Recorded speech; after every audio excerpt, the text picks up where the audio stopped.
Hi, good evening. So thank you for the introduction, Chris. We're going to talk about pyroluria this evening, and just to give you a little bit of background to this, my interest in pyroluria really stemmed from a couple of patients that I was dealing with on the nutrigenomics side, where I couldn't really work out what was going on. So instead of doing the usual thing, like looking at all the pathways and the polymorphisms, I started to look at what are the nutrient cofactors that are involved here, and that just led me to zinc and B6 and a few other nutrients that we'll talk about tonight, and the rest is history. So in terms of pyroluria, this is what we're going to cover this evening. Let me get it right.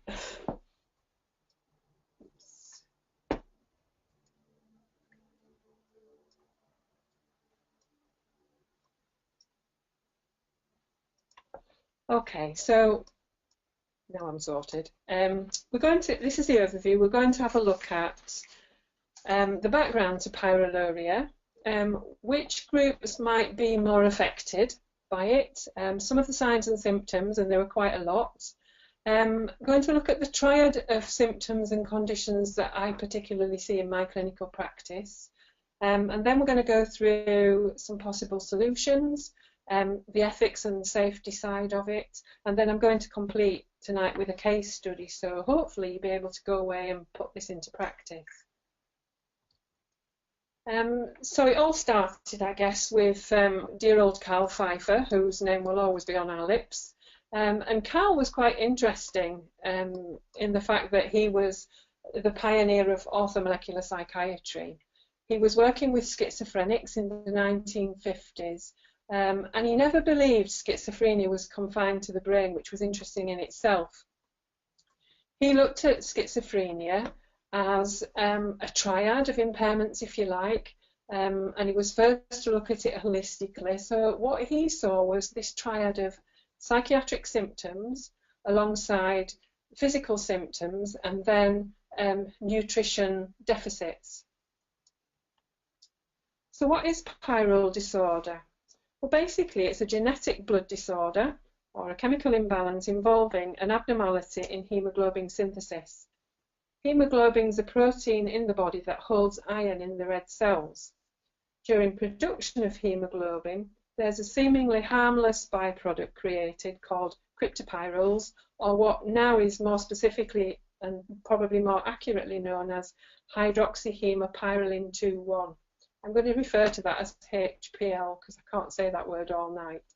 So HPL is a chemical substance involved in the formation of heme, and this is what makes the blood red. In most individuals, this byproduct is harmless and excreted in the urine. So if we just talk about heme for a second, heme is needed for liver detoxification, particularly by the CYP450 enzymes. It supports cystathionine synthase and catalase. It supports hemopexin, which is to do with metallothionein translation. And then it supports guanine cyclase, which is found in the retina.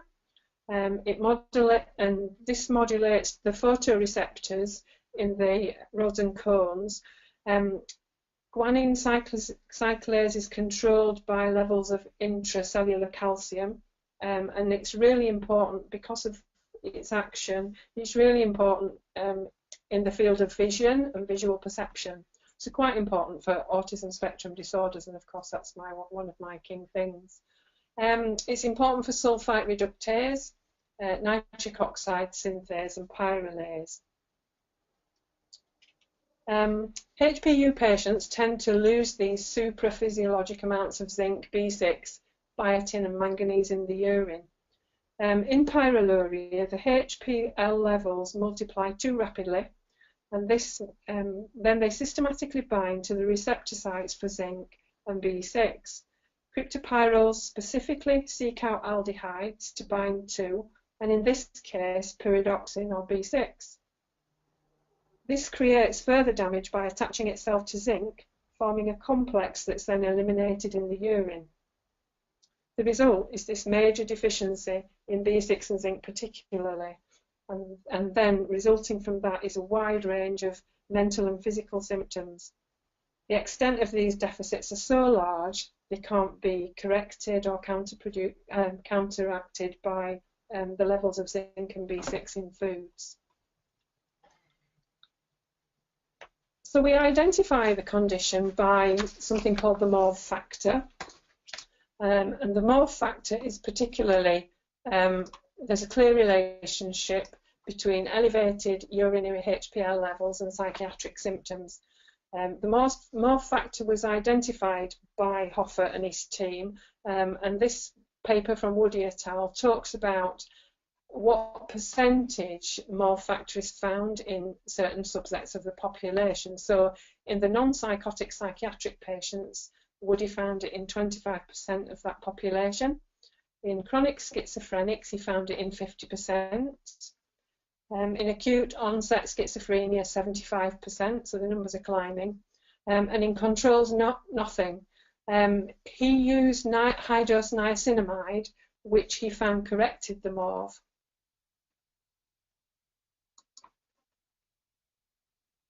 So the nutrient depletions, in particular we've talked about B6 and zinc. There's also depletions of serotonin, dopamine and GABA because of course B6 and zinc support the production of neurotransmitters and the breakdown of them.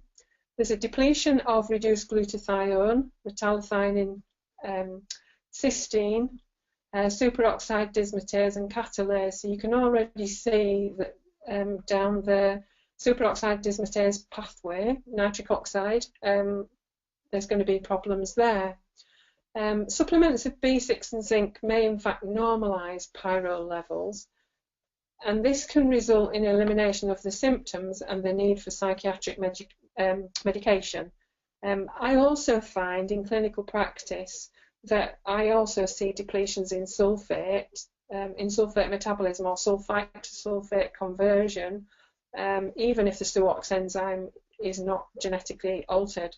And so for this reason, molybdenum and benfotiamine often come in handy as well.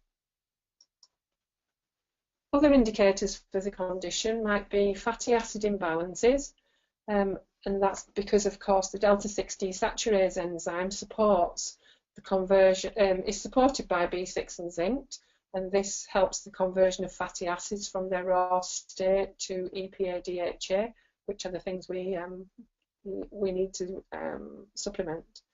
Out in the McCurva study, out of 116 patient records of people with ADHD, they looked at blood levels of fatty acids, and in particular arachidonic acid, vitamins and minerals.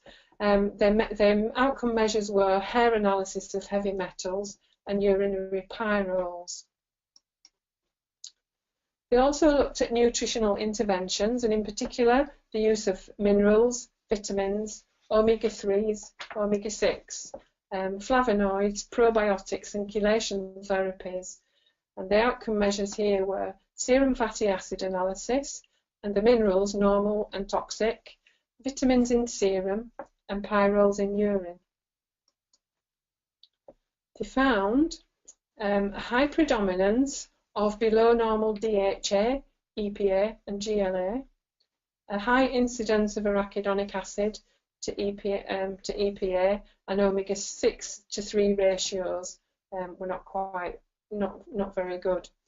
They also found deficiencies in zinc, magnesium and selenium, and the presence of toxic metals. So the data suggest that at least 2 of the factors that were most abnormal were things like the omega-6 to 3 ratios, oops, just lost that, sorry, omega-6 to 3 ratios and the pyrrole levels.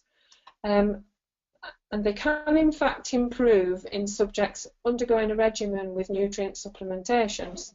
So while nutritional manipulation did result in improved metabolic profiles in the sample, the results warranted a study of a larger sample with an attempt to document whether the changes have an effect on improving behaviour, cognition, in the form of a prospective controlled clinical trial.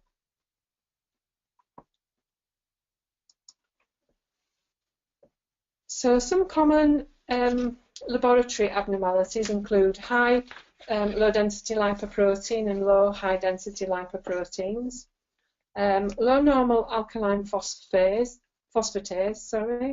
which indicates low zinc or magnesium, and or both, low white blood cell count, which might be indicative of a low zinc count, low omega-6 fatty acids in the red cell membranes, so this might indicate low B6, high MCVs, which again is linked to B6, bone and CFS levels, cerebrospinal fluid levels where manganese and zinc were low.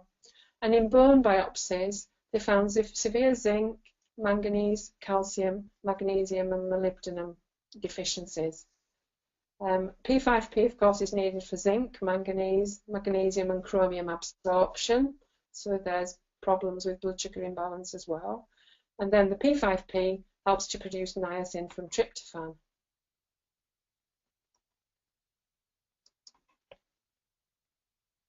So I think I need to hand over to Mark now.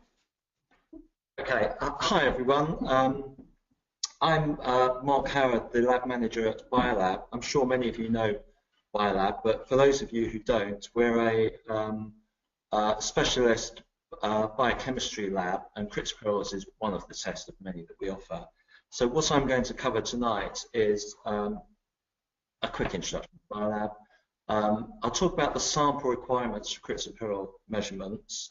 I'll briefly go through the test principle and the analytical technique for those of you who are interested.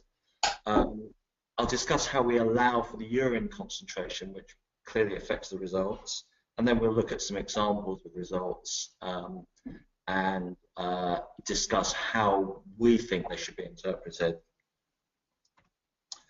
So Biolab is an innovative laboratory offering a wide range of non-routine pathology investigations. We've been measuring cryptopyrroles since we started in 1984. It's one of the very first tests we offered. We use exactly the same method as Carl Pfeiffer was using in the United States in the 1970s. The test is widely used by many of our referring practitioners, both psychiatrists, doctors, and many nutritional therapists. But it's also often used as a general screening tool in patients with mental health problems, anxiety and stress-related illnesses. We believe the test should always be used in conjunction with clinical symptoms. A high cryptopyrrole level in the urine with no signs of mental health problems is not diagnostic, but it's of some cause for concern and should definitely be monitored. And I have some examples of that later on.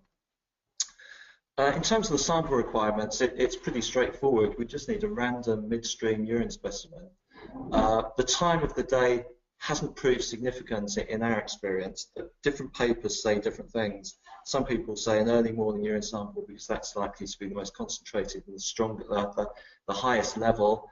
Others say a sample later in the day, with the theory being that oxidative stress increases cryptopyrrole excretion. But we've done a number of trials and looked at this quite carefully, and statistically there isn't any difference whatever time of the day you take the sample. What is important is the sample handling. There's a picture here of a brown bottle. We use these as a sample vial because they're guaranteed to be light-proof. Cryptopyrroles are definitely light-sensitive, and the level will reduce if the sample is exposed to light. We also add about half a gram of ascorbic acid, vitamin C, as an antioxidant preservative, and this stabilizes the sample for up to 10 days. We'd certainly like to receive a sample within a day or two of collection, but we have left them standing on the bench and reanalyzed them, and they do appear to be stable for up to 10 days. Lots of people say that cryptopyrrole samples need to be frozen, and I'm quite happy to go along with that, but actually in the same experiments leaving samples on the lab bench and reanalyzing them a number of days later, we haven't seen a decline in the cryptopyrrole level, which suggests that actually freezing isn't essential. But we do recommend that if there's any delay, well, ideally patients should avoid any delay in submitting the samples to us, but if there is any delay, they might as well stick it in the freezer. It will reduce bacterial growth, makes it less smelly for my colleagues to handle. And it doesn't do any harm to the cryptopyrroles to freeze it. So the other point is, I suggest that patients provide samples when there's symptoms related to pyroluria, which Anne will discuss further later on, when their symptoms are present or severe. If they're having you know, a nice relaxed day and it's a nice summer's day and they're relaxing and enjoying themselves and quite happy, it's probably not the best time to provide a sample. If they're having a very stressful day or feeling particularly anxious or you know, have other mental health symptoms, and if there's fluctuations in those symptoms, then I would suggest providing a sample at a time when they feel their symptoms are at the most severe. Of course, for some patients, they feel down all the time. And in terms of avoidance of supplements, yeah, ideally it would be great to test all of these samples when patients haven't been taking zinc and B6 and some of the other micronutrients. So ideally do the test before they start any supplementation. If they're already taking supplements, we don't advise patients to stop those supplements because I think it would be a good few weeks before that would have any direct impact on the level of cryptopyrroles excreted. You know, there's a possibility it will exacerbate their symptoms, and that's the last thing we want to do simply for the purpose of testing. So if they're on supplements already, again, probably the best advice is wait until your symptoms are present, or that the individual feels that their symptoms are fairly severe, and provide a urine specimen at that time. We don't want to encourage patients to stop supplements if it may exacerbate their symptoms. In terms of the test principle, I don't know how many of you have got a chemistry or laboratory background. We use something called, we extract the cryptopyrroles into chloroform. This is a hands-on method. It's one of the first methods we teach to graduates coming into the lab. It needs to be done with a lot of care and attention, but it's actually a fairly simple procedure. We use something called Ehrlich's reagent, which is mixed with the extracted urine in chloroform and left to incubate for 30 minutes. So there's some mixing of chemicals there and some shaking of the tubes, and then they're left for 30 minutes. And then we measure the absorbance of light in the sample at 540 nanometers using a spectrophotometer, which again is a fairly basic lab instrument. It's very simple to do, it only takes a few minutes. We compare this with a reagent blank. So when we prepare a patient's urine sample, extracting it into chloroform and an Ehrlich's reagent, we also prepare another sample, but without adding any urine to it, and that's a blank. We measure the absorbance of that, and then we measure the absorbance of light at 540 nanometers in the urine sample. And as you'll see in a few minutes, that's how we report the level as an absorbance unit. So we're looking at really a change in pink coloration of the reagents. We also measure the urine osmolality. If anyone of you hasn't followed that, I've got some photographic examples of what the reagents look like in a moment. We also measure the urine osmolality, which is a way of assessing the urine concentration, which again I'll describe a little bit more in a few minutes. A recent study at the Riordan Clinical Biocenter Lab in Wichita in Kansas, which Anne has already referred to, and the references at the bottom of this slide, compared our traditional colorimetric method with the more sensitive high-pressure liquid chromatography with mass spectrometry method that some labs are using. And they found a very high level of correlation with R equals 0.9 and a p-value of less than 0.0001, which is a highly significant positive correlation. So that's further evidence that the original method developed in the 70s is in fact measuring the same compound as those that's being measured by the more sophisticated HPLC method. The same paper reports that 48% of ADHD patients, 22% of schizophrenic patients, and 30% of patients with bipolar and depression had elevated levels of cryptopyrroles. There are actually lots of papers, and I think you've got a reference list, and the actual proportions of patients with varying mental health problems that have cryptopyrroles seems to vary from paper to paper. One day somebody doing meta-analysis, I expect. So the test is sometimes referred to as the mauve factor because of the distinctive colour reaction I just referred to in positive samples. And here we've got, well, you can just see 4 samples. This is after they've been incubated, 1, 2, 3, and 4. And you can see this one has some mauve coloration. And when we measure the light absorbance in that, it's obviously going to absorb more light in that range of wavelengths than the other samples. So this is, just looking at it, I would say that's a mildly positive sample. This one here, I think you can see it's just got a very, very slight, oh, let me go back, very, very slight touch of coloration, but that's still going to be a negative result. The normal acceptable level is an absorbance reading at wavelength 540 nanometers of up to 0.08 against the reagent blank. This example was recorded as 0.16, so that's twice the upper limit of normal.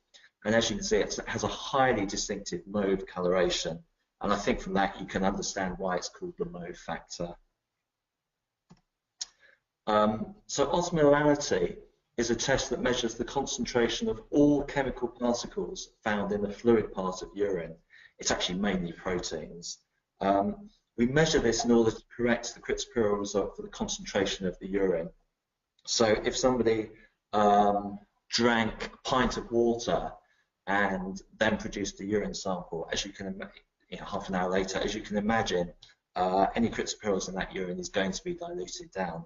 And although I wouldn't advocate drinking a pint before providing a sample, by measuring the osmolality, it gives us a way of allowing for that.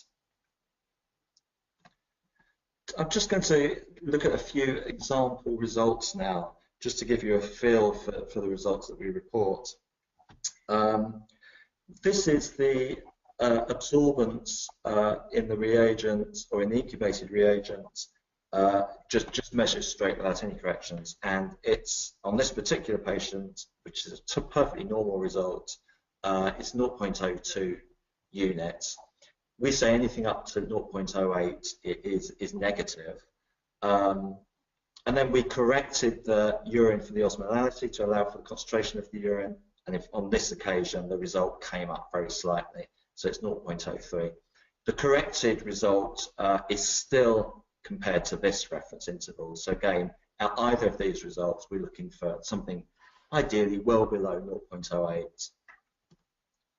In a typical positive result, this is a mildly positive result, you can see that the uncorrected level is 0.09, which is slightly elevated. When it's corrected for urine concentration, it's gone up to 0.12, which is a significant positive result, and certainly worthy of micronutrient therapy to try and correct that. Again, we would classify this as a positive result. The uncorrected value is 0.06, which by itself is probably classed as borderline. But after correction, we've got certainly a positive result of 0.1, so it's greater than 0.08. This is a borderline result, and these are always a bit tricky to interpret. The actual level measured directly is 0.1, which is positive. And before people were offering a correction for urine concentration, that would just have been classed as a positive result. We've corrected it, and actually it brings it just down into the normal range of 0.07. But I would argue that that still isn't a normal result, and I think we'd call that a borderline result, and it would need further discussion with the patient. I would certainly recommend with a level like that, if the patient is experiencing symptoms to do with pyroluria, then I would suggest, when their symptoms are particularly severe, to provide another sample and repeat the test and just confirm this finding. This is a highly positive result. You can see the initial uncorrected value is 0.15, which is almost double the upper limit of normal. And then once it's corrected for the osmolality, it's very clearly highly positive at 0.26. So what's that? Over 3 times the upper limit of normal. Somebody with a level of that high, I would generally expect them to have some fairly severe symptoms. This is a frequency distribution of the last 3,000 cryptopyrrole results we've got. It's a bit tricky looking at our data in bulk like this because we know very little about most of the patient samples that are submitted. So of all of these samples, I don't know how many are follow-up tests, how many patients were taking supplements, how many weren't. We don't know the clinical background to any of these patients really. But looking at the overall figure, you can see here the modal value, the most popular is around about 0.02 to 0.03, and that's what I would expect to see in an unaffected individual. And then down here, this is the upper limit of normal, which is 0.08, and over 12% of our patients had a level of greater than 0.08, and then in fact 30% of our patients, or over a third of them, were over 0.05. And I think results, a normal result is 0.02 to 0.03. I think if you're starting to get levels of 0.05, 0.06, 0.07, there's going to be some mode coloration in those samples, and I think that's there's something going on, and that's edging towards a positive result, and certainly needs to be monitored. Yeah, and then we do get some extremely high results, and that's reflected here. So I just want to say that as well as measuring cryptopyrroles, which we charge £32 for, so many patients who need the test have fairly low incomes. Some of them are out at work, so we try and offer it at the lowest possible price, just because it does give some patients a diagnosis that they haven't otherwise had. But we can also measure all the associated micronutrients and enzyme and antioxidant enzymes that Anne referred to, and heavy metals as well. And we offer doctors' data neurotransmitter panels, which if you haven't seen them, go onto the doctor's data website and have a look. They've got some fascinating new neurobiogenic neurotransmitter panels. You can download a copy of our test data sheet from the Biolab website. So if you just search cryptopyrroles at www.org.uk. If you're not registered with us, we would encourage you as practitioners to register with Biolab. We do have a number of recorded lectures and PowerPoints on a wide range of mental health, if that's the field you're interested in, which we can make available to practitioners who register with us. And that's all I've got to say for the moment. So thank you, and I'll hand back to Anne.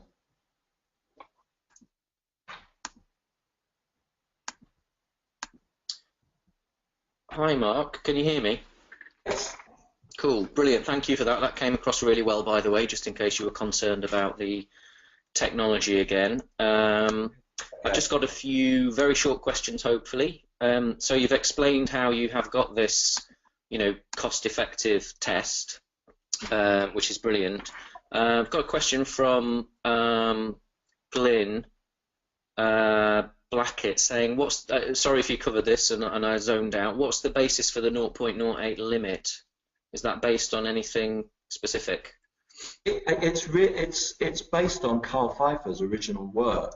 He set the limit as 0.08 as a cutoff, and as I think I implied in my presentation, you're not looking for specifically that value.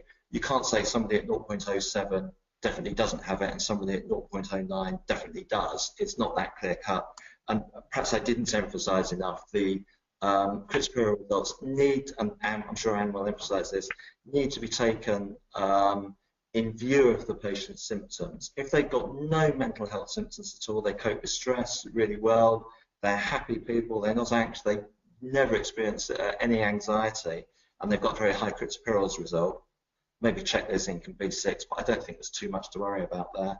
But I think it is worth following up on the intermediate results, the borderline results.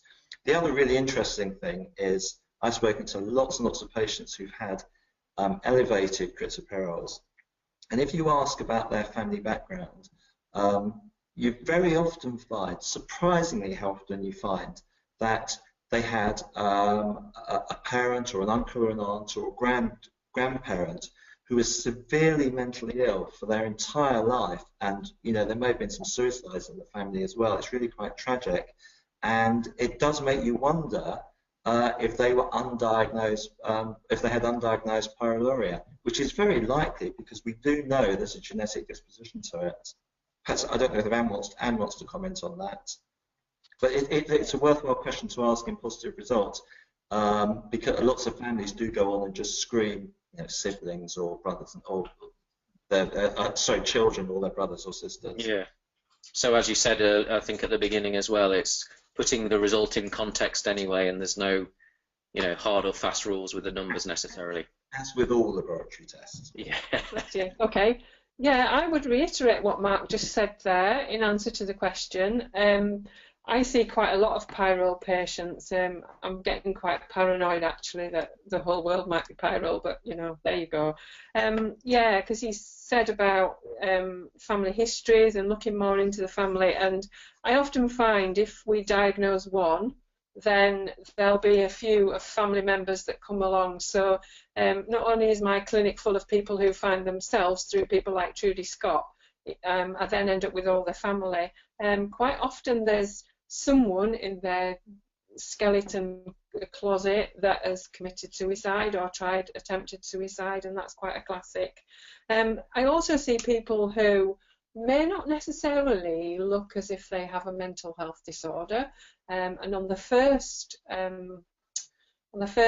kind of consultation, I may not necessarily get the picture that they're not dealing with stress because they might be older, and they might have a million strategies in place to cope with that. And also I find they might be a bit, they've seen a few practitioners or they feel people can't help them, so that kind of information might not necessarily come out at the first appointment. It might come out as I start to mention pyroluria and I start to give them the information about pyroluria, and then all of a sudden the hornet's nest opens up and you get the lot. So yeah, it's quite interesting. So I'm going to talk about the signs and symptoms for you now. I'm going to first of all talk about the clinical signs and symptoms. And you've got things like white spots on the fingernails, which we also know is to do with zinc deficiency predominantly. There's usually an unusual fat distribution. Sometimes people come for weight loss, anxiety, weight loss together, and those kind of people will be quite concerned about where the fat distribution is. Some of them will even have weird diagnoses attached to that as well. Stretch marks is quite common. Pale skin that burns easily, so some people like to call this the China doll look. Some clients have this sweet fruity breath and a certain body odour. Teeth overcrowding, that's a classic sign of pyroluria. Coarse eyebrows, often that comes with thyroid as well, but the two can come together. Demineralisation of the teeth quite often occurs in the younger children, so with the milk teeth we often see this. Creaking knees, which of course, if I think back to my ion days, it was creaky knees, manganese, so it might lead a few people in the right direction. Cold hands and feet, which of course can come with a whole host of different conditions that we look at, but in particular things like blood sugar imbalance is a key factor. Stunted growth, both my kids have pyroluria, and both of them were short and fat in stature until I made them gluten-free and gave them a bit of zinc, and then they shot up and now they're 6'6" and 6'3" respectively. Dystonia, Abnormal gait, body movements. We often see that with autism spectrum disorders, so of course I'm used to that as well. Neurological symptoms. I've kind of tried to categorise these symptoms because there are so many of them. And you can look at this and you can say, well, okay, that comes with that condition and that comes with something else, you know, and like Candida's a classic, you know, you could look at half of this and say, well, there's a yeast overgrowth. Often there is, but, you know, we're trying to kind of differentiate here. So some of the neurological symptoms, anxiety is obviously a key one. I find particularly with the ladies, they don't like to call this anxiety. Even worse if you call it social anxiety. So I kind of talk around things like, do you have this inattention and does it come for no apparent reason, or is there a reason? And try and work it that way, because, you know, if you kind of go in and you say to somebody, are you anxious? Automatically the brick wall goes up and you lose them. They have very pronounced mood swings. Some of them might call it PMD, others won't even notice that it's any particular part of the month, and it may not be. It just might just come for no apparent reason. They always have a low stress tolerance. You can obviously work through that, learn strategies. Some people that I see have been in psychological therapies all their lives. There's sometimes depression, not always, but sometimes quite a marked depression. Quite a lot of people are either on SSRIs or have been on them and tried to wean themselves off, and that's the point where they fall off the wagon and they need our help. Quite often there's panic attacks, and then due to the B6 deficiency there's often poor dream recall. Memory loss can be a feature because, of course, B6 and zinc support the production of stomach acid. So if you've got low stomach acid, then you might get B12 deficiency over the long term, and then B12 deficiency memory loss. Seizures are quite common because zinc is anti-inflammatory and B6 is well known to help control seizures. You can get tremors, knee and leg pain, burning and crawling skin. That's quite an interesting one. I've had a few people who believe they've got Morgellons syndrome, so that's been quite a traumatic kind of a thing for them. So we've had to talk through that and look at it realistically. I've had quite a few people with neuropathic pain, and in particular 3 patients who didn't present with anything else. One of them did have stress, but she kind of associated it with the fact that they were ready for retiring and selling their business, so you know they'll always find an excuse for it. This particular lady had MRIs, CT scans, nerve conduction studies, and 3 independent consultants told her she didn't have nerve damage, but she was absolutely paranoid about it. So you can get that kind of thing going on. I've also kind of put a slide together with digestive symptoms because these seem to crop up quite a lot. Motion sickness is quite a big one, and it's quite difficult to eradicate as well, even after the treatment. Early morning nausea is quite common, and in particular with the early morning nausea comes the fact that not many of these people like to eat breakfast, so these are the ones we're going to batter home to eat a nice, good, healthy breakfast, and actually you're not going to get them anywhere near it. I see a lot of abdominal tenderness as well, and then of course constipation, because if you've got a digestive system that's sluggish, you're going to get constipation. I see a lot of patients with what we could term cholecystokinin feedback loop failure, because once you get very low stomach acid or achlorhydria even, then obviously the hormone loop's not going to work to get the rest of the digestion going, get the bile flowing, get the digestive enzymes and the bicarbonate in there to alkalize the small bowel. So there's that to look at as well. So it's not just about pyroluria. Gluten intolerance tends to go hand in hand with this condition, and they often have irritable bowel, or even if it's not diagnosed, they show many of the signs and symptoms, and they'll diagnose themselves. There's often anemia, or there can be blood disorders. There's often a sensitivity to medication as well. These kind of people are sensitive to everything, but medication particularly. I've had people who have been put on things like beta blockers for their anxiety, and they've ended up banging their heads on the wall. Just really bizarre behaviours. There's often intestinal hyperpermeability, and I don't need to spend half the night teaching you about that because you all know. Anne, could I just yeah? interrupt? Excuse me, I know you can't see me. We just had a couple of people just questioning the unusual fat distribution. Do you have any comments on how that looks? In what way it's unusual? Yeah, the people who I've seen, there's about 3 of them so far, and they've kind of come for weight loss, and they've had the fat distribution where it's been kind of the top of the arms, and even though it might be kind of in the female areas, hips and thighs, it's kind of bulky. It's not a regular fat that we see. It's unevenly distributed, and it's obviously unevenly distributed. Great. That makes sense. Yeah, it does. Thank you.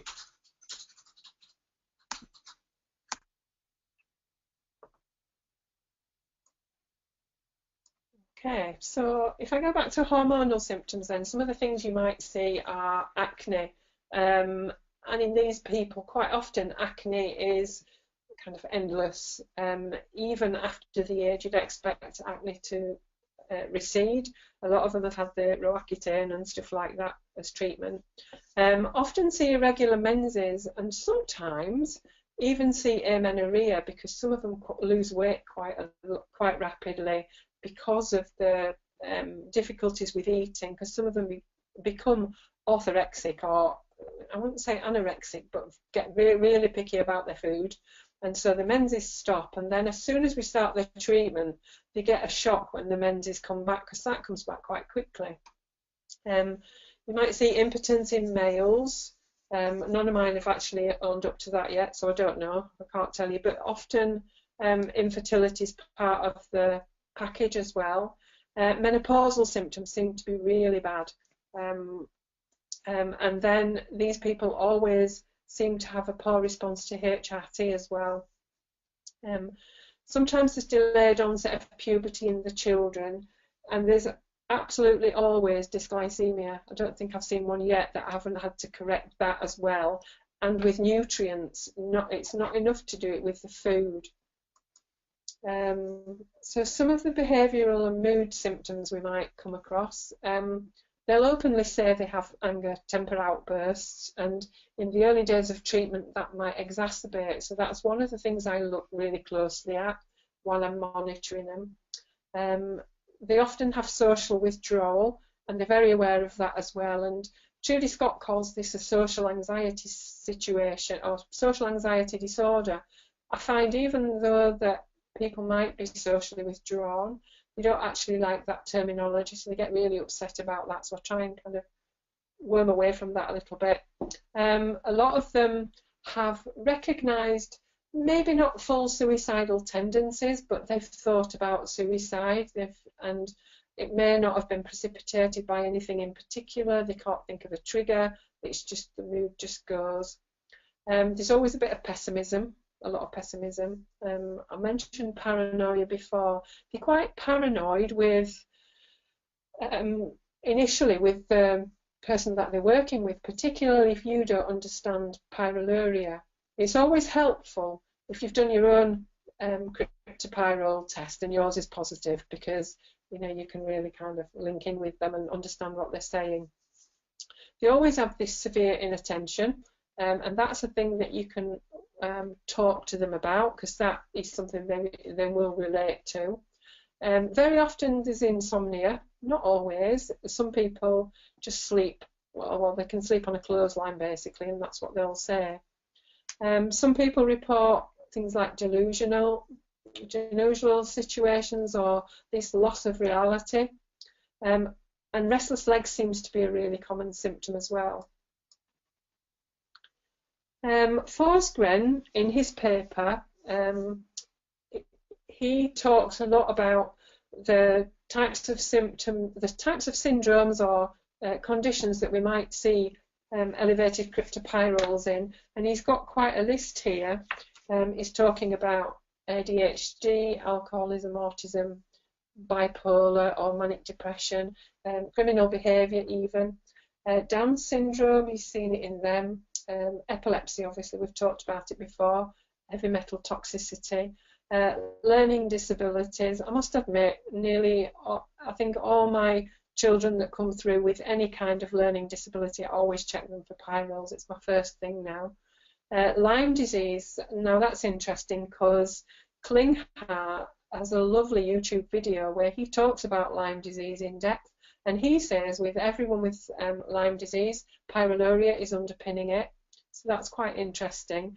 I have to say, he does base it on only 5 patients. Well, it's not clear in his paper whether it's 4 out of every 5 or whether it's only 5 patients that he's seeing, because it's not been clear in where he's put it forward. But it's still something to think about.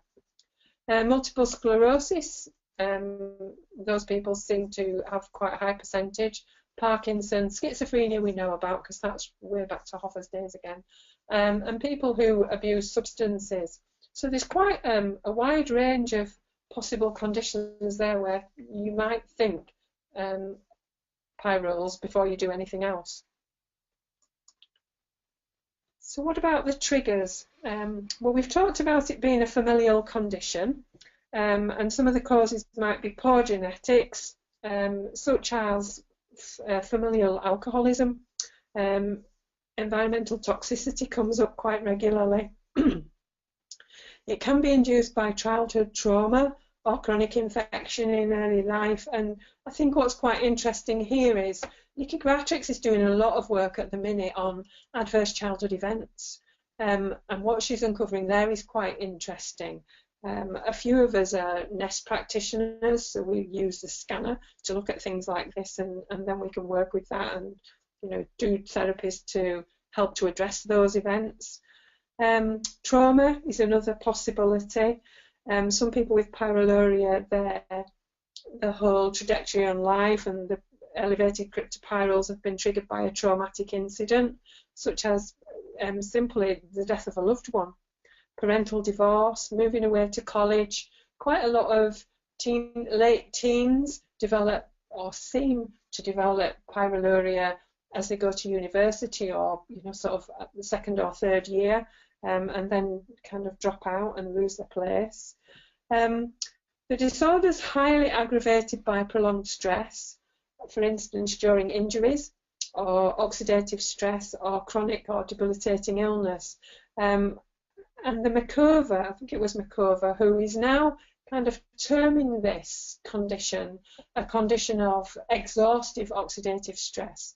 So that in itself is saying that we're kind of moving the ballpark a little bit. There are some strategies for resolution of this, and there are a number of key people who work very closely with people with pyroluria. So I thought I'd just mention a few of them tonight for you. Klinghart's protocol is quite straightforward. He talks very much about massive doses of zinc, like 250 milligrams daily for 3 to 4 months. I have to say I've never used zinc in that quantity. A lot of mine end up around 100 milligrams daily for 3 to 4 months, I would say, and then we start measuring zinc and copper levels and make sure that we're not harming them in any way. But I do have a couple of clients who are nurses, as it happens, who have used zinc, have used things like their sleep pattern and their anxiety pattern to predict how much zinc they need. And at one time I was quite freaked out about the pair of them, and I said, I can't take responsibility for this because I'm kind of giving you a protocol to follow. But the pair of them have just gone away and said, look, we're bright enough, we're fine. And they monitor their own zinc and copper levels, and they work with a dose as high as that, and they're doing absolutely great. So manganese, Klinghart says you need 20 to 50 milligrams, and in particular, he's saying because zinc depletes manganese, you need, it's like the zinc-copper ratio in a normal multivitamin or whatever. He's saying that because you deplete manganese, you need to have a 1 to 10 ratio of manganese to zinc, so 10 times the amount of zinc for manganese. He also uses microminerals. He adds in biotin, which is pretty standard, and he always adds in chromium 3 times daily before meals. I find sometimes I have to do more than that with the chromium side. He also recommends omega-6 in the form of ghee, evening primrose oil, borage oil or black currant seed oil, and that would be, depending on the patient, which one that worked better for them, which one they felt better on. He also recommends a combination of B6, so he uses 50 milligrams of P5P and 35 milligrams of B6 in that ratio, and then he titrates that up to as much as 800 milligrams, and again, I've not gone that high. The maximum I've used so far is 200 milligrams, and that's been to regain seizure control. He uses 800 milligrams for seizure control. Magnesium glycinate, they always need magnesium, and it's life's super mineral. So 600 to 1600 milligrams. I tend to try and use transdermal magnesium if I can, by the way of Epsom salts baths or Epsom salts cream. Niacin, he likes 500 milligrams 3 times daily. I find that works really well if they're over-methylators as well. And taurine, 500 milligrams 3 times daily to help bile as well. So that's Klinghart's protocol. William Walsh has his own protocol as well. He's not as specific, so he uses vitamin B6 and P5P again in a combined dose. Zinc and manganese, evening primrose or biotin, but he also adds some antioxidants, vitamin C and vitamin E particularly, and he titrates that according to the patient, which is pretty much what I do. Now Trudy Scott, she's quite interesting. Trudy Scott's got the website Every Woman Over 29, because Trudy actually believes this is an acquired condition. And she believes that because what she's saying is, for the females in our population, we've gone, in 2 generations, we've gone from staying at home, keeping home, looking after the children, looking after the aged peas, living in a community, growing our own vegetables, to being in a fast-paced career-run environment with high-entry careers, studying, and we still have the children and the home to run and everything else that goes with that. So she believes, certainly in the female population, that this can be acquired. And I think it's quite important to say that, really. So her rationale, or her strategy for resolution, she uses B6, 100 milligrams to 500 milligrams, again titrated, and she uses the dream recall as a measure of whether you've got enough B6. I don't find that's very good, to be fair. She uses combinations, and you have to kind of work out whether your patient does better on P5P, pyridoxine hydrochloride, or just the old-fashioned B6. And she uses these combinations on the slide. She uses 30 to 60 milligrams of zinc.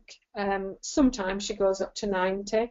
So she's using a more prolonged strategy, and she's saying it can take up to 9 months to correct pyrroles, where at the other end of the scale, Klinghart is saying they should feel better in 2 weeks, and Walsh is saying similar.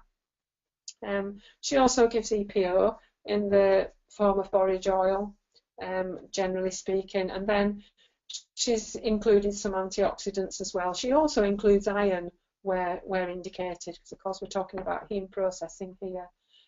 She adds in B5 for adrenals. Obviously that's going to help a little. And I think probably the idea here is not to forget the metallothionein, because metallothionein is required for pruning, growth and growth inhibition of brain cells in early development. It prevents mercury and other metals from passing the intestinal barrier and the blood-brain barrier. It's important for the homeostasis of copper, because of course if we're going to put massive amounts of zinc in there, we're going to displace copper, and that's not going to be very pleasant for people. And it's important for immune function. And interestingly, metallothionein function can be disabled by severe oxidative stress. So what about possible comorbidities then? I've mentioned blood glucose dysregulation. I don't think there's a single client I've seen that hasn't had that. And there's a number of products on the market. I do find that chromium on its own is not that effective. I find that a synergistic blood glucose product works far better. There's often adrenal fatigue. So if you're not getting the results that you think you should have in the 2 or 3 months, you may need to look at adrenal fatigue as a possibility. You also might need to look at dysbiosis. Often, because of the low stomach acid, poor kind of digestive processes, there's often things like yeast overgrowth, Clostridia, Pseudomonas, and so they need checking. Sometimes you might need to look at thyroid dysfunction. Celiac and non-celiac gluten sensitivity, I don't necessarily test for that because it can be really expensive, and as Mark says, a lot of these patients can be out of work, and so you need to make it accessible for them. So I tend to take them off gluten anyway and just assess how they go, just do a challenge.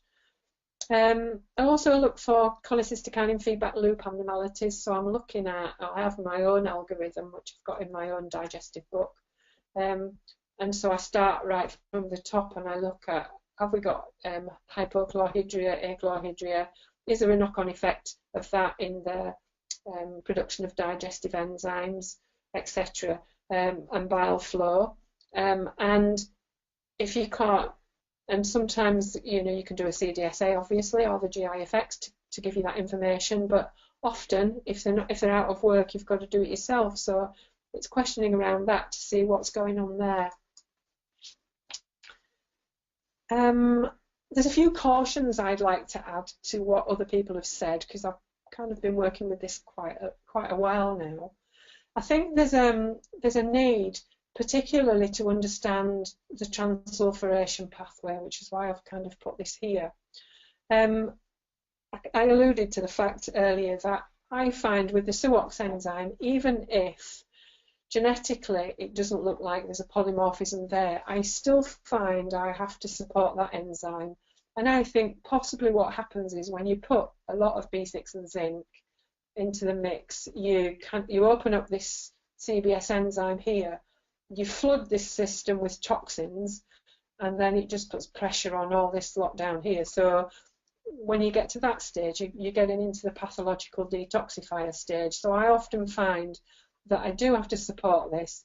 And actually, molybdenum's very good at being the U-boat that carries the copper out. So it serves a dual purpose there. So I often, if I think they're going to be really copper toxic or they're going to move a lot of copper quickly, then I might put molybdenum in first. And of course, if this detox pathway is overwhelmed and you haven't got enough glutathione, you've got nothing to mop up either, and they do seem to be low in glutathione. So what about the HPU cofactors? Well, in Lyme disease particularly, the microbes can induce KPU enzymes which deplete the white cells of zinc, so we've got another factor to consider here. In many neurological illnesses, in particular multiple sclerosis, ASDs, depression, Parkinson's, and when KPU is correctly diagnosed and supported, the outcome of those chronic illnesses might be dramatically improved. And I have to say, I see this constantly. So I always think with all mental health, neurotoxic syndromes, I just think it's always worth checking. I think also, in addition to putting in the nutrients, we also need to consider some of the practical techniques that these people might need, because we're dealing with really highly anxious clients.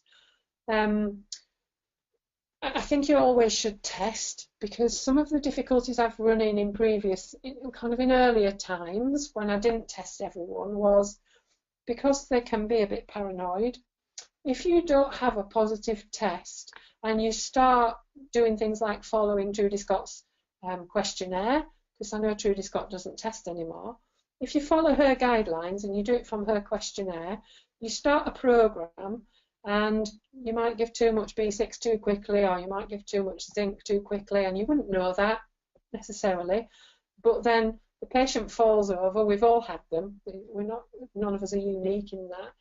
But then they lose faith, and when you could really help them, they're just going to lose faith. So I find having practical techniques and having a positive test is first and foremost, alongside the history, obviously, but then the practical techniques to help them to use manual strategies that they can put into place. So some of the things I do with my patients, I use HeartMath quite a lot.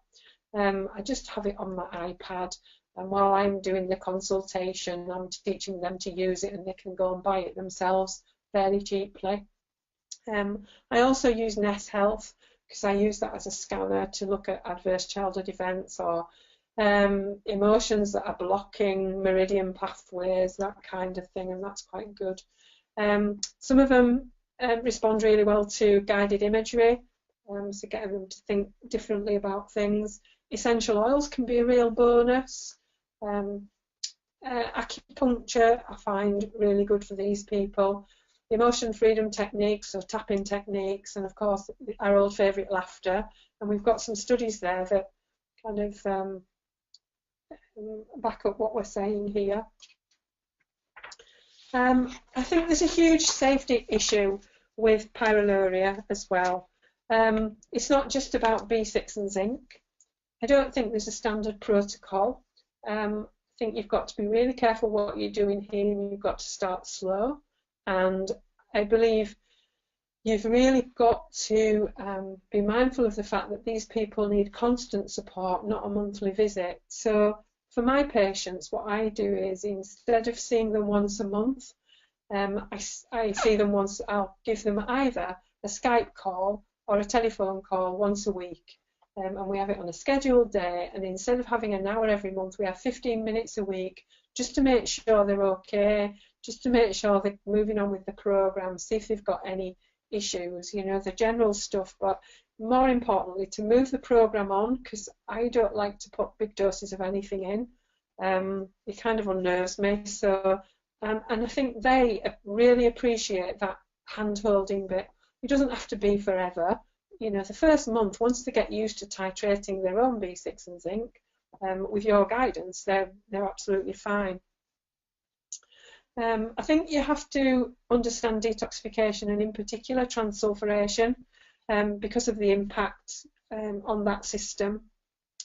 I think you need to obviously understand the hormones and neurotransmitters, because a lot of this is affecting those two systems. I've said you need to take it slowly. I also think you need to educate your client, because the more they know about this condition, the better, because they're going to have to manage this for life, and you don't want them on your doorstep every week, and they will be there in the early days. I just think you need to be able to handhold them for perhaps the first 3 months. I'm just going to show you a case study of mine, which just demonstrates how I use it in clinical practice. So this is Edwin, and Edwin's 19.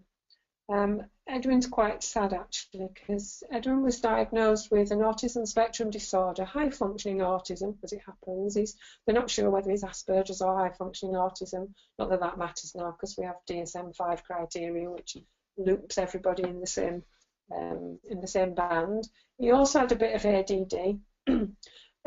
According to his one test, he was undermethylated, and he was given methyl donors. And at this point, very soon, he became to have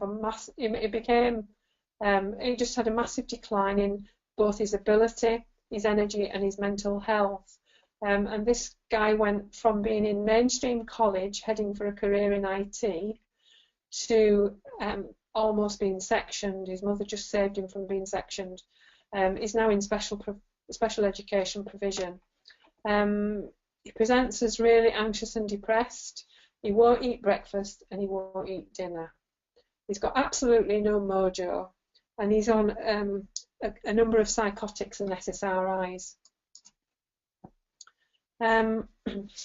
According to his genetics, he has a CBS downregulation by about 70%, but his homocysteine was normal at 5.4, and his urine cryptopyrroles, as you can see, were quite high on the regular, and then when corrected for osmolality, very high. So this is what we were faced with him.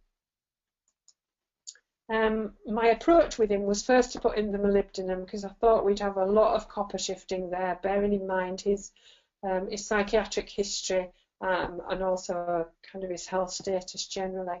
We did a very, very slow introduction of zinc, and we started with liquid zinc, and we just titrated it in 1 drop at a time. When we got the zinc in, we did a very slow introduction of P5P, and we found that he couldn't actually take very much P5P, so we ended up just on about 10 milligrams at the end of the kind of when we got to the stage of the program where we knew we were on the right lines. Had a daily call with Mum, and then as we got the zinc and P5P stabilised and he became more stable, we added in the manganese, the biotin. We added a bit of glutathione and a bit of sodase just to help with the antioxidant side, and he responded really well to that. Later on, about 2 months into the program, we then added in an activated B complex, but we didn't add in B12 and folate at that point. After 3 months, we then added in B12 oils, only because the transdermal, I like transdermal B12 at the minute, and this guy was taking too many kind of pills and potions, so we tried to kind of make it better for him. And he went on to folinic acid at this point, just at 400 micrograms.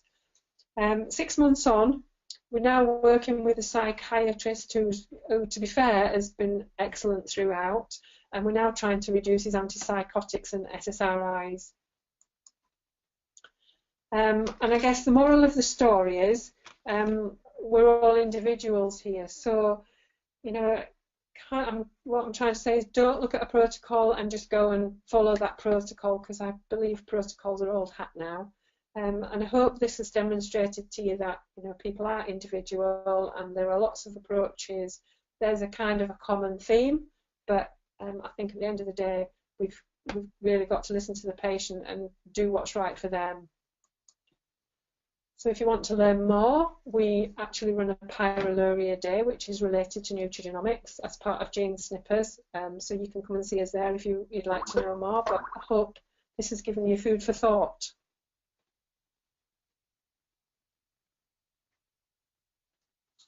Great, thank you, Anne. Quite a few people asking around the theme of improvement and whether, you know, this is for the long term, essentially. If you've got pyroluria, then you need to get the supplementation right, as you've indicated, and personalise it. But you, at some level, you are going to be supplementing in the long run. Can you just confirm your thoughts on that? Yeah, after about 3 months, you need to obviously check. You need to at least be checking your zinc, either whole blood or red cell zinc, and copper levels to see where they are. And then at that point, if symptoms have all subsided, you should start to reduce. I didn't say that, did I, at all? You should start to reduce and end up on a maintenance dose. That maintenance dose will still be, you know, according to that particular client. Mine are tending to end up on somewhere near 50 milligrams of B6 and the same zinc. Some need more because the copper seems to be an issue for a lot of them. Sure. Okay. And also, you alluded to the fact that the methyl donors, being very aware, when, as you said, you need to look at the pyroluria in context, and in particular, obviously, with a focus on methylation at the moment. If you're going to supplement methyl donors with everything else that's potentially going on downstream, there's a need to be really careful of that, especially when we're dealing with mental health problems, that with other polymorphisms present, you may well get a situation where methylation's high, they're not being cleared, and that can obviously exacerbate some conditions, can't it? It can, absolutely. If you've got methylation problems, and in particular if you've got a CBS enzyme that's closed, because I know a lot of people talk about upregulation of CBS, but you can also get downregulation, seems to be in this particular group, but because they undermethylate, you don't see a high homocysteine. But as soon as you start to make them methylate, they're going to make neurotransmitters that they can't break down, and you're going to send more toxins down that CBS pathway, so that you're going to make them toxic, basically. And I think it's Klinghardt as well, in that same Pyroluria webinar, he talks about don't do anything with the genetics until you've sorted the pyroluria. And actually, what we teach on the Pyroluria genetics course is we show them the pathways and all the zinc and B6 and heme related enzymes, so you can see it as a package.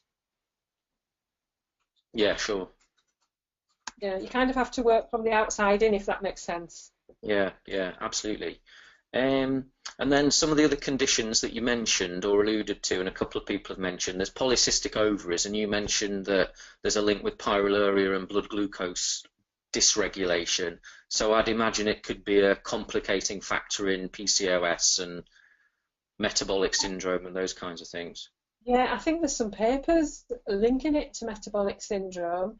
I haven't seen any papers on PCOS, but I have got a couple of clients who have PCOS as part of their whole package.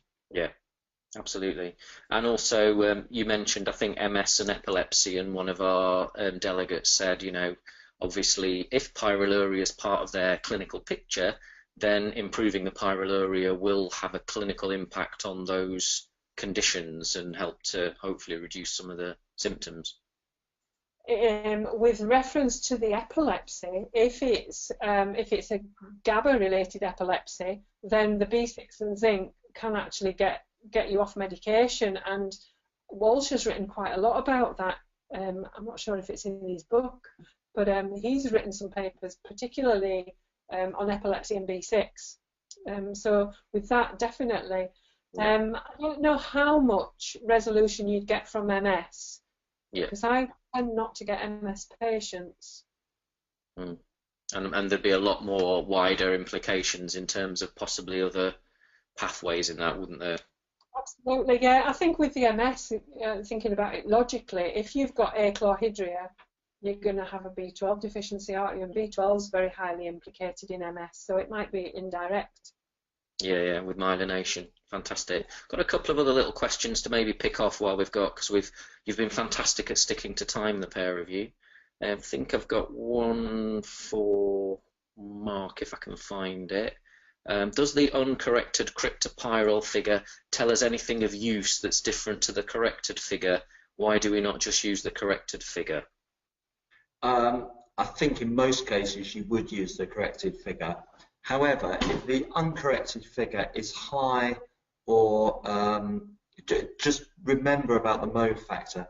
If it's up around about 0.08, then that will mean that there is a coloration in the reagents we're using, and I personally think that's significant. So in most cases you'll go by the corrected value, but if the corrected value, and often there isn't much discrepancy, but if the corrected value is say 0.06 but the uncorrected value is 0.08, 0.09, I think you still need to interpret that as a possible positive, but definitely a borderline result. There aren't many where there's a very wide discrepancy in the clinical interpretation between the corrected and the uncorrected. Okay, fabulous. And we're always available to discuss results with practitioners. Sorry. I was reminded of something while Anne was speaking, and apologies, I can't remember. It may have been one of Anne's patients, but I spoke to a practitioner a few months ago who told me that somebody had just been diagnosed with pyroluria with one of our tests, and that within a couple of weeks of starting the supplement program, the patient came back to the practitioner and said, "It's amazing, for my whole life I've had this sense of dread." Was that one of yours, Anne? Yeah, I've had this sense of dread, and it's lifted and it's gone for the first time in my life, which I thought was lovely. Fantastic. I think one thing I didn't emphasise enough at the beginning, because I was so absorbed with trying to get things technically working, was what's nice about this presentation tonight and involving you two guys is the idea that pyroluria is kind of quite an old concept, but you know, it's really fascinating to hear Anne's clinical experience of how it seems to be such a central factor. Now it's had this, you know, re-emergence as a concept. So hopefully, if we've highlighted that to practitioners to consider it, especially given that we do see so many people with cognitive and mental health kinds of symptoms. And it just goes to show for me that often a lot of what we knew before, it's nice to see science sometimes catching up with it, and actually some of the old stuff that we knew maybe 20, 30 years ago has got an awful lot of relevance and truth to it.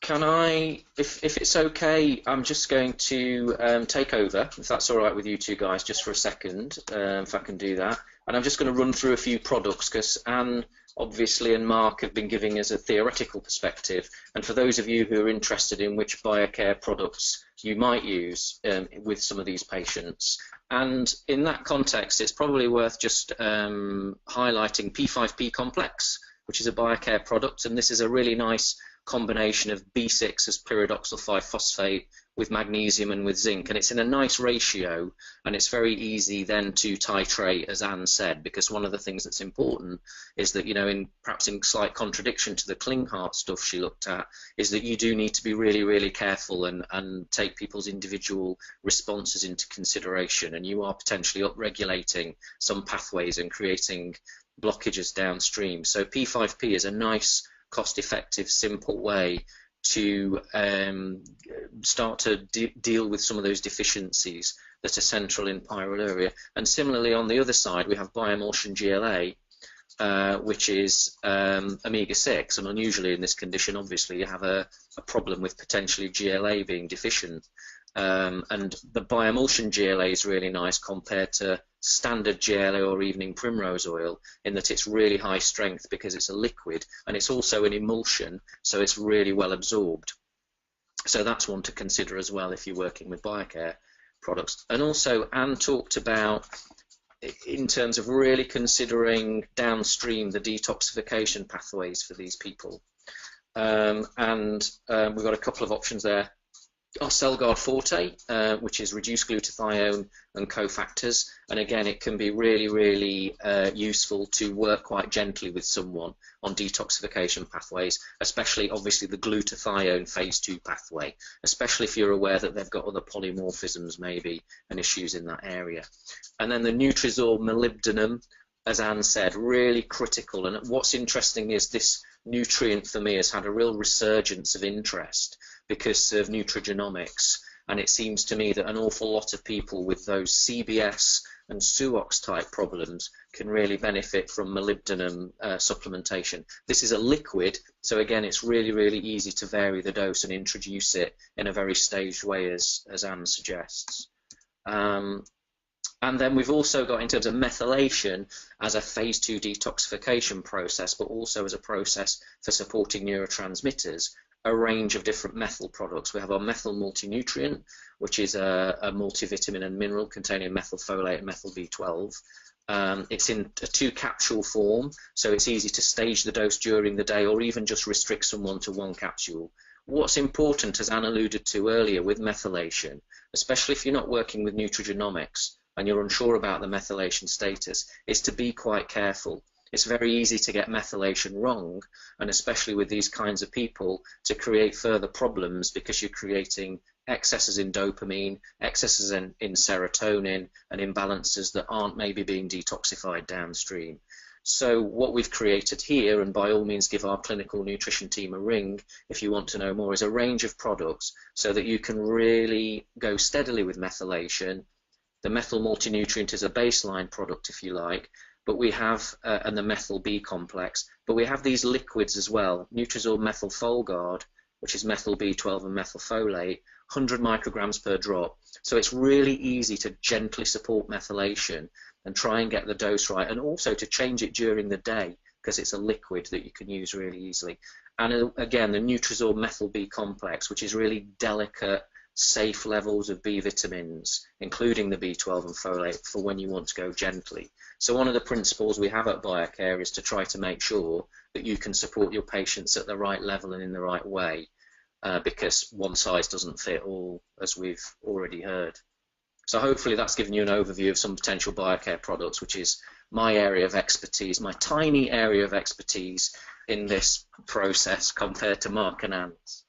And then just to sum up, thanks everyone for attending again. A brilliant night, really enjoyed it myself. It's been a really interesting presentation, hopefully an eye-opener for people. If you want to watch it again, tomorrow night you'll get an email with a link to watch the webinar. So about 8:30 in 24 hours time, you'll get a link to watch the video that will hopefully be up on the Biocare website. All being well, I need, sometimes a recording can go wrong, so I'm keeping my fingers crossed. And you'll also be able to download the CPD certificate. We have CPD from BANT and from the NNA as well, so you can download your certificate whether you watched it live or watch it later.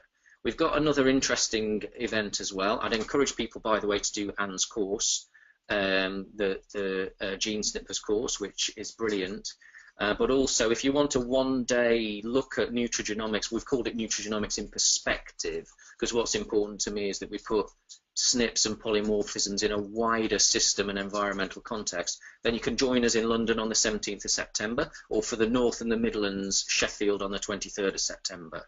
And we're taking bookings for that now. Go on to Google and Google Biocare Education, or give my colleague Jackie Parker a ring or an email in the morning, and I'm sure she'll sort you out. She's sitting next to me, so I'm just smiling at her now, and just doubled her workload tomorrow.